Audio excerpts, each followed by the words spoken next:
Alright, how's it going, everyone? Black Long 44 coming back at you with some more Tyranny. So we are going to go to Cacophony to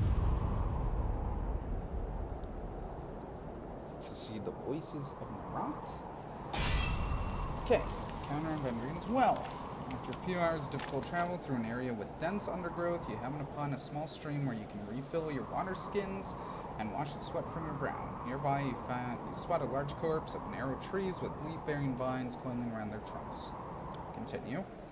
Vines snake upward, dozens of thin, yellowish-green stems spring forth along the plant's cane, some of them stiff and upright. Others, drooping downward like long hairs. At the end of these stems, an explosion of bright orange berries radiates outward, ripe and abundant. To your eye, they appear to be bristleberries. They're a very distinctive fruit, nutritious and energizing. They're also, unfortunately, exceedingly similar in appearance to bristlebane, a berry that is tolerated by beastmen, animals, but rather toxic to humans. So, examine the berries. Berries vary from bright orange to a yellowish-orange color. The size of each individual fruit differs slightly between bristleberry and bristlething. It's very difficult to determine without the two side by side. Rub the berry pits against your skin. Where it is with your skin rather than your stomach. You break off a cluster and mash the berries between your fingers, revealing the tiny pits inside. Breaking slow circles, you rub them against your arm for a few seconds. Skin remains free of any stinging rash. When you shake, it's a good sign. Vines leaves. Alright.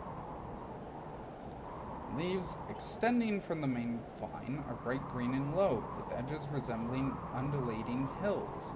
This matches an old saying you recall about the berries. Leaves like hills, safe from chills. Leaves like rain, unending pain. Berries appear to be safe. Let's eat them.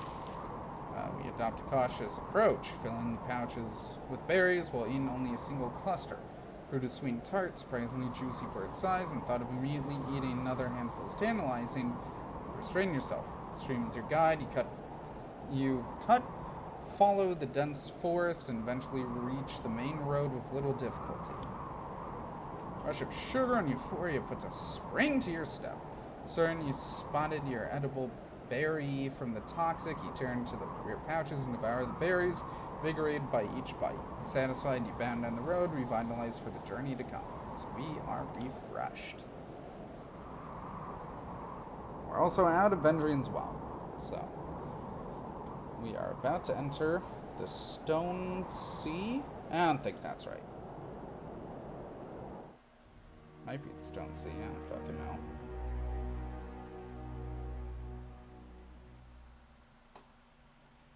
I don't know, half the time I forget what, most of these places are called, so. There's a Stone Sea, then there should be Beastmen. Okay, the missive's back. So, on the subject of the spires. Dear Linux, your summonation is most fascinating. Thank you for sharing. You're certainly not the first to proclaim an edict. Many of us have been used to complete the casting of the Overlord's magic. And you aren't the first to break an edict. Though that list of names is smaller, more exclusive list. What's curious, though, living and recorded memory makes no mention of someone who proclaimed and shattered the same edict. In that regard, you are an anomaly. Bad news is, the Archons know this and will be suspicious of this distinction. Along with this parchment, I have included the contact information of the Honorable Fatebinder, Myothis, an old peer of mine, perhaps most knowledgeable in the court on matters not taught to us by Tunin. Treat her with respect, and she will not betray your confidence. Best of luck, Linux. I think things are going to get even stranger for you. Fatebinder Rogulis. Alright, so this one's complete. Okay.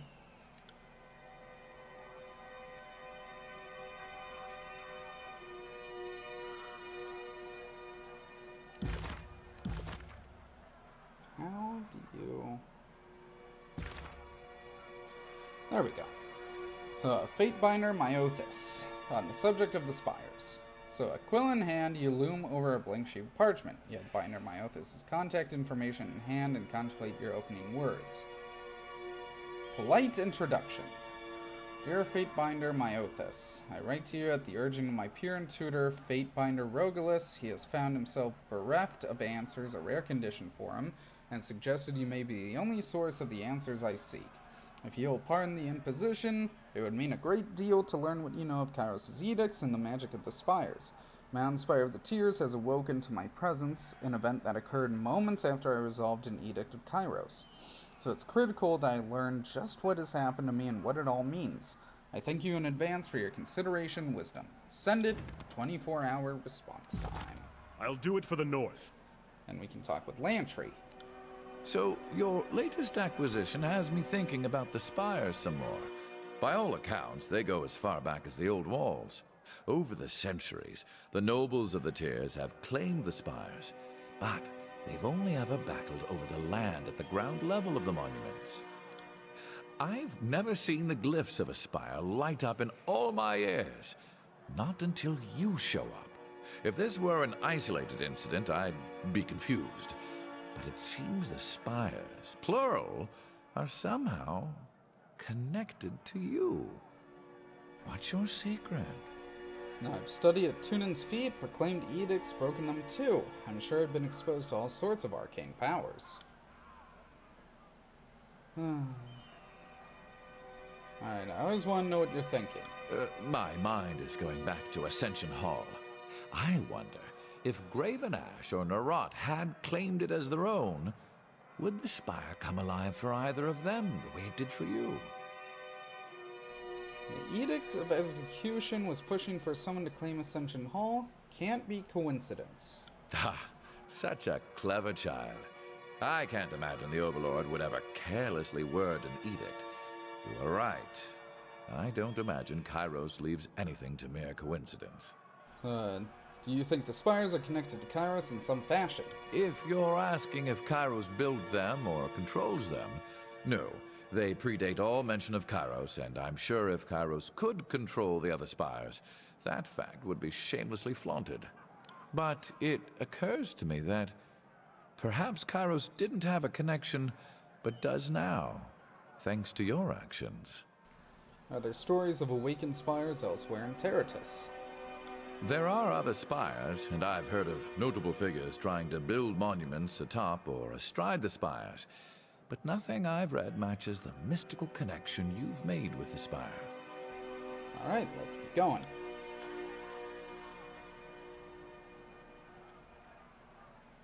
Landed, guys. Horde, welcome to Cacophony, Fatebinder. Nerat said to be expecting you. Where can I find the Voices of Nerat? Northeast corner of the camp, near the only real buildings left. If he's not on his throne, he's wandering not too far from it. What can you tell me about Cacophony? It's a main stronghold of the Scarlet Chorus and the Tears. All chorus groups have some of their people here. Horde, Scarlet Furies, Blood Chanters, Bloodhound, even the Beastmen. Everybody's got their own section of camp. Better that way, keeps the brawling to a minimum. We got a merchant here if you need to buy anything. There's also the quartermaster, but Nerat's got to give him the say-so before you're allowed to get your hands on chorus goods. Farewell.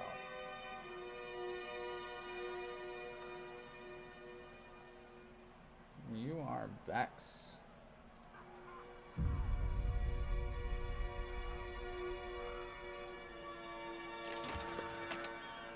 Blood-soaked mantle. Frenzy. Minus 15 recovering time while has wounds. Let's take it, I guess. Let's start with Vex. He is not allowed to sell us anything. He or she. So the Voices is in the northeast, so up here. That is where we shall go. Anything going on over here? So there's a Beastman. Or a Beast Woman. There's a Beast Man. Fatebinder, hear me out for a moment, will you? What's up? We got a problem we can't settle, Fatebinder. When we plied against Violasin, we agreed we'd split the spoils 4 ways. But now that the rings, rugs, and booze bottles are laid bare before us, seems some folks feel entitled to more than their fair share. Who's Vile Arson? A deranged pisser of a man and our old gang boss. He deserved everything he got and more. He stole whole cartfuls of rings and polished stones after Azor crumbled. We dug the items up, hauled bags of them all over the place, but got none of the payoff. Plus, he used to beat Calamity Jin and Nash and Nils for fun. So, only those two? He didn't beat the rest of you? Well, he tried once. Requiem looks out for us. If he'd have laid off the rest of us, we might have let him live. So you want me to adjudicate a settlement between thieves? Thieves? We didn't filch nothing. We killed Vile Arson, took his property by right of the Circle of Fifths. Lil Nash and Gills is right. As our weakest, she's earned a right to those spoils, most of all for the abuse Vile Arson heaped on her over the years. I'll hear your plea if everyone is in agreement of my involvement. I certainly am. Excuse me, I'd like to settle this and put it behind us. What of the rest of you? I am also interested in this Fatebinder's ruling. Let an outsider weigh in. Surely then you'd see the greater weight of my contributions. Are you sure? I've heard bad things about inviting the court's judgment. Once a Fatebinder gets involved, the ruling is absolute, isn't it? Okay, I guess I'll go along with it.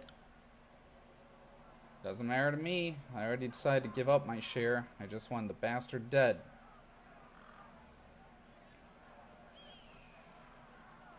Then let us proceed, and I'll determine how the goods should be dispersed. We all got tired of being cut on and watching him torture Nils, so when Requiem suggested the plan, I was eager to lure him into our trap.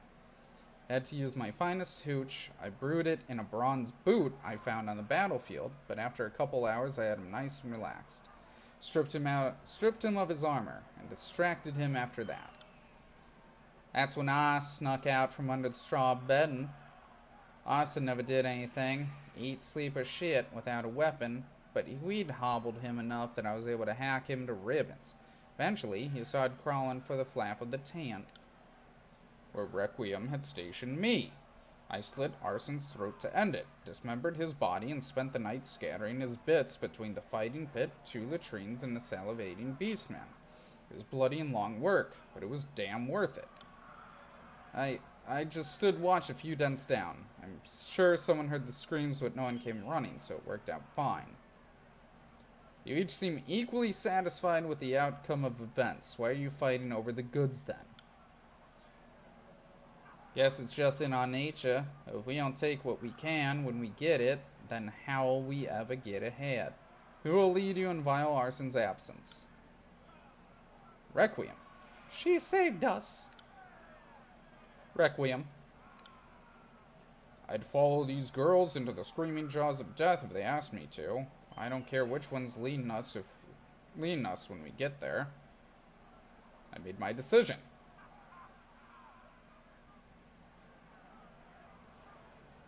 Come on, Fatebinder, the weight's killing me. What's your call?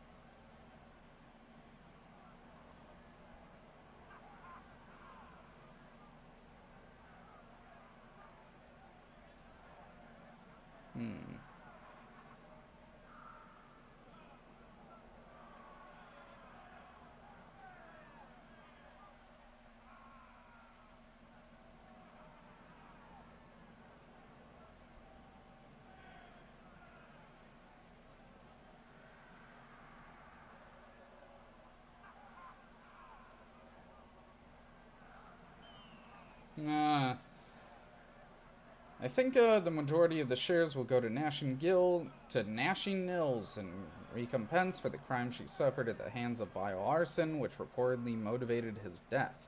The rest will be split evenly amongst you. Me? Really? But I... Hush, Nils. It's a good and fair ruling. If I can't get my fair share, I'd see it go to Nils anyway. I've got no complaint with it. Take what you're owed, Nils. Here's to him she buys some capable gear before someone kills her for those rings, says Verse. Nice. Who are these fucks? Oh, some more Fatebinder stuff. Okay. Just what we need, a Fatebinder of the courts. Look, I understand my rank, but I can't just bite my tongue when Bossman Dirge thinks to get away with a crime of such proportions without bribing me first. Frig you, Wrathrot. As if you'd settle for a rent rump and a fistful of rings. Admit it, the price he wants my head so you can stand atop our little crew.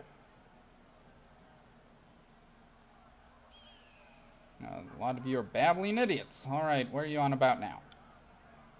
Speak up, Wrathrot. The Fatebinder asked you a question. You'll be hanged for breaking Kairos' law, Dirge. Even the Voices can't protect you against that. What crime is being charged? A capital one, Fatebinder. I saw it with my own eyes. 3 nights back, Bossman snuck into and out of the old walls, running Wisdom Rise. You shitface. Think you can steal the throne when you're breathing around my blade in your chest? Or maybe it's your crafty forked tongue I should carve out first. Like I'd be dumb enough to risk my entrails scurrying about some fusty ruins. Think I don't know why they're forbidden? Scaring the old walls is just asking to incite Kairos' wrath. And I've got no death wish either from the Bane within, or Kairos above, nor a Fatebinder of tuning before me.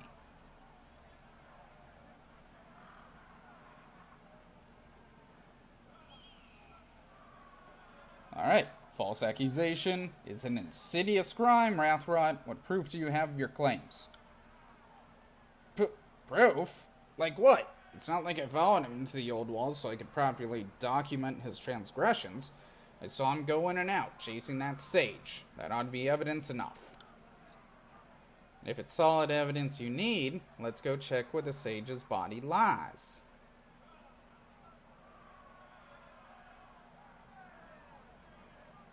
A sage in the old walls? What sage? Want to tell the Fatebinder, or should I? The thing is, me and Wrath have been chasing a sage clear from Lethians. I guess she figured she wasn't going to slip us, so she made a beeline for this breach in the old walls. I know the law, so I wasn't about to follow her in. But I'd also be loath to let an enemy of the Overlord slither free, so I cornered her before she could make it past the breach. This asshole here is the one who slit her damn throat as I held her down. Now he's saying he watched me waltz right into the old walls without him? Oh, come on, Fatebinder. Are you gonna believe that? I called you over here. I'm telling you what happened. Don't let him weasel out of a proper sentence. Did you take anything from the old walls? Or touch anything? Well, I fell against the exterior, struggling with the sage. The stones were cold and slick, pretty nasty feeling against my backside as I held her steel, but I never went inside. I didn't filch nothing, aside from what was on her corpse. I was there, and I'm telling you he was in the old walls. That ought to be proof enough, don't you think, Fatebinder? You said he took something from the sage's body? Hand it over. Happily, if it'll help you believe me in blessedly bring an end to this mess. Why are you so eager for me to sentence Dirge, Wrathrot? Eager? I mean, I'm just thinking, on account of Dirge being a true criminal under Kairos' laws, he really isn't fit to lead this gang no more, so somebody like me ought to be running things. You see, Fatebinder, all he has is scheming and lies. He knows he'll lose if he challenges me outright, so he thought he'd accuse me of a crime even the Voices couldn't dismiss.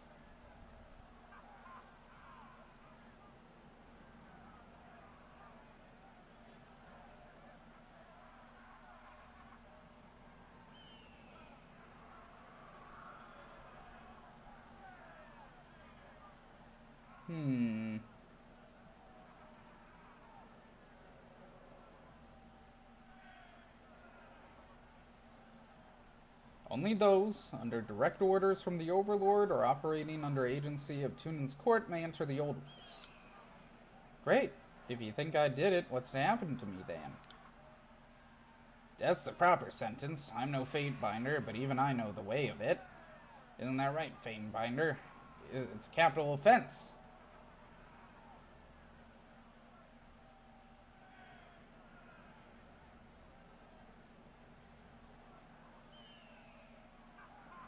Actually, I'm gonna send his Wrathrot.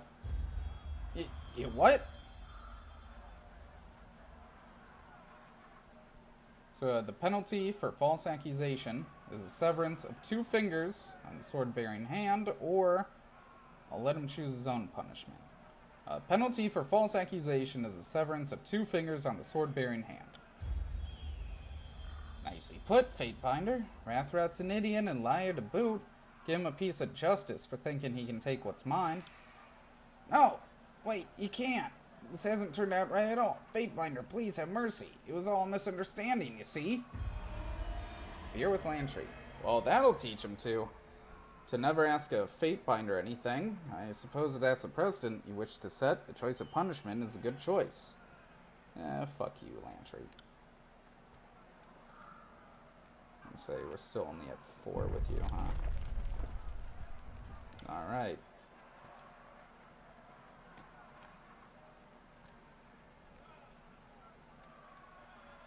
Oh, there's a person. Oh, there's a... Enemies of Scarlet Chorus who have not yet earned a spike are left to hang from the cliff wall until death comes for them. Can we even talk with her? Oh shit, we can. Okay, that's interesting. Well, let's take this.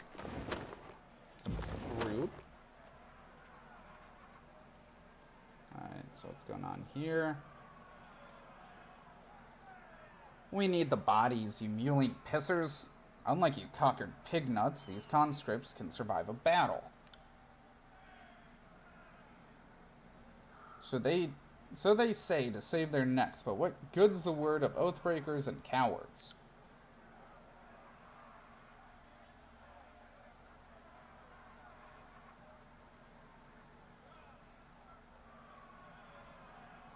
What's going on here? Fatebinder. Yes, Fatebinder. Good of you to come along. You just saved this Fury's neck. I find that unlikely. Scarlet Furies don't surrender their necks to anyone without a fight. Your guts would have pulled around your feet before that happened. A damn slew of Oathbreakers came crawling to us less than a fortnight ago, so we tussed the lot up like beastmen for roast. Why should we welcome liars and defectors to guard our backs? Come now, Fatebinder, you're a clever sort. Tell us your thoughts. We ought to throw them in the pit. Let the lone survivor join us. It's the way of the chorus, right, boss? The pit serves for merriment and to weed out fen-sucked weaklings like you. In this case, it would be but a waste of resources. These are part of the splinter that held off the disfavored at Vendrian's Well for many months. We should integrate them into my unit of Furies.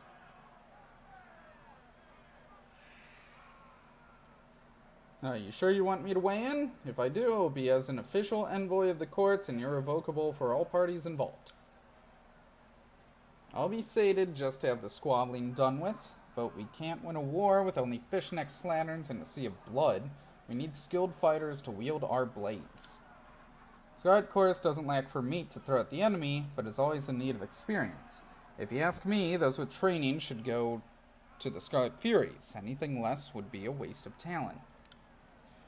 We might be made of tearsmen, but we're loyal to Kairos. The chorus ain't an open cattle call to any turncoat who's got a sharpened weapon and a decent pair of boots.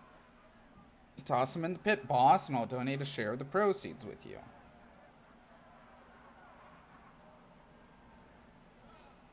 Captains will go to the Scarlet Furies, staying with the strategic military operations within the chorus. I'll see them assigned to a suicide mission at once. If the henpeckers can survive that, then they'll be worthy to serve my Furies.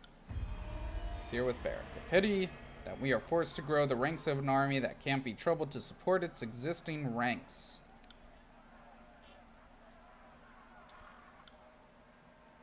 Ah, and then we have formations that we can do. Okay.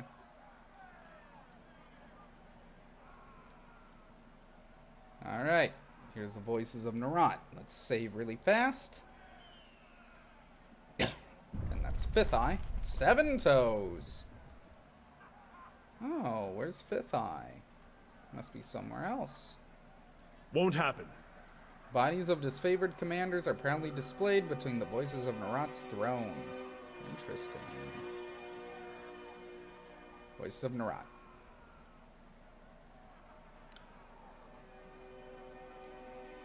I can't do his voice. Fatebinder, it seems a lifetime ago that we bandied words with the Archon of Greybeards in the war tent. We are so pleased to see you return to our fold. As if proclaiming and resolving the same edict weren't impressive enough, you found the temerity to reject Graven Ash and support our right to conquer these lands. You deserve a just reward when this is over, but it's too early to congratulate ourselves when there is plenty of war to still fight. What do you need to know? We're dizzy with answers. So what's your... Well, let's see. We have a lot with the Scarlet Chorus. So what's your plan? I'm ready to talk strategy. Of course, you have questions. We'd be disappointed if you didn't have any. Our first priority is to humiliate that piss bucket Graven Ash, but we'll have a better chance of it once every corner of the tiers is wearing red. Do you see our design, Fatebinder? Does our madness complement our method? We will invite every man, woman, or child who draws breath and occupies this fingernail of a peninsula to join the chorus. How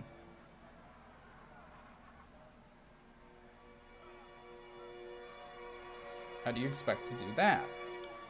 By understanding them, of course. The Tiersmen are a passionate folk. You can't expect to win their cooperation with the ignorant, uninformed vision of a foreign power.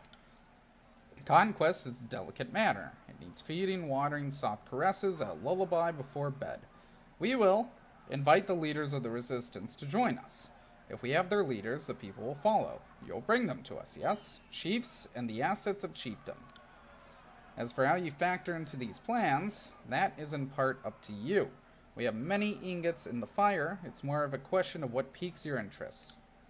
Document of great power. The Silent Archive rests in the burning library. The archive is said to hold many secrets, any of which we can twist to our advantage. One of our gang bosses, the Censor, seeks the entrance to this queenly treasure. Aid her in the search and dispatch her back to us with any findings. Tunan's arcane smiths set up shop in Lethian's Crossing. With simple ore dredged from the heart of Terratus, they can assemble wondrous crafts of iron. Our intellect swells overfull with secrets, yet we are ignorant of the iron secret. Seek out the forge-bound and their master, who even now makes for Lethian's Crossing. Have her sent to Cacophony. I will guarantee her protection and safeguard her knowledge. An artist such as herself needs to be shielded from the perils of war. According to the whispers of our spies, a grey-beard by the name of Eldian may be able to tell you more. We are nothing if not receptive to the wisdom of ages. Report back to us when you're finished. Our intelligence may be of use to you. You can tell me about the burning library. So, engulfed in flame, Kairos' edict, yet the pages refuse to burn. Sages cast protective magic over their ancient archive. Books by the thousands lay bare for the reading, but forbidden and hot to the touch. Then there's the greatest treasure of all, the Silent Archive, intelligent, living text. Archive is safeguarded in the lowest depths of the library, locked away from undeserving eyes. Our censor, dispatched to the library, seeks the archive as we speak. Tell me about the Silent Archive. Construct of magic knowledge is a mere scroll to the touch, but it contains bottomless multitudes. Each of the library's collective words given the soil to flourish and blossom. To possess the Silent Archive is to carry the Vellum Citadel in your back pocket. Oh, what do you know about this edict? Don't be modest. It is a great honor to be Kairos' fire starter. Sages had plenty of chances to surrender, and a siege against their warding magic would have cost so many more lives. Really, it was an act of mercy. Who is your censor? Gang boss of no small standing. She takes it upon herself to be our Department of Information, burdened with matters of secrecy and lore. We send her into conquered lands, and she returns with armloads of scrolls for our perusal. Ask you something else? I'm not going to Lethian's Crossing. Looks like I'm bound for the burning library. Do not forget our prize, Fatebinder, the Silent Archive. We will enslave wisdom itself for the glory of the Scarlet Chorus. Alright. Alright. So, let's look at factions. I want to see how the Voices of Nerat is with us. We are almost at 3.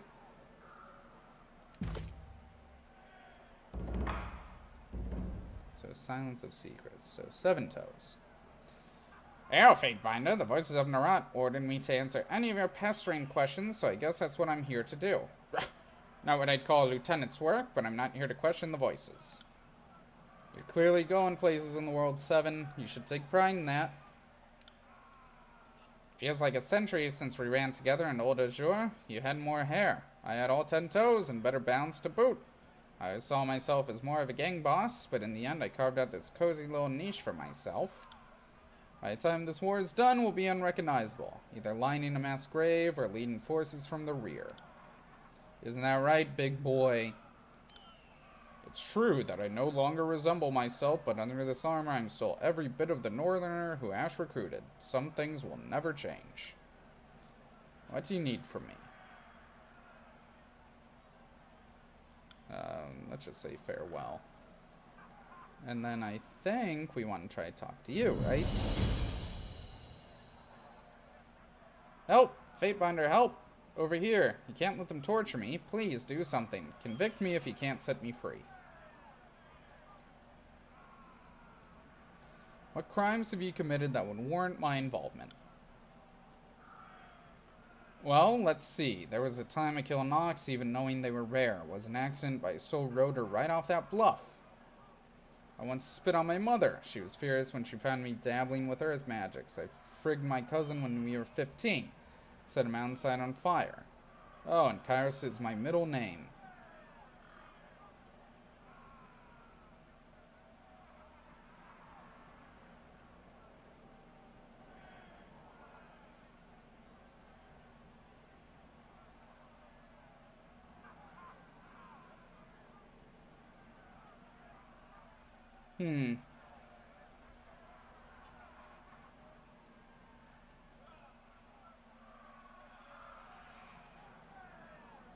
Yeah, sure. Why not, huh? You're in luck. For the capital crime of usurping the Overlord's name, I can sentence you to a swift beheading on the morrow.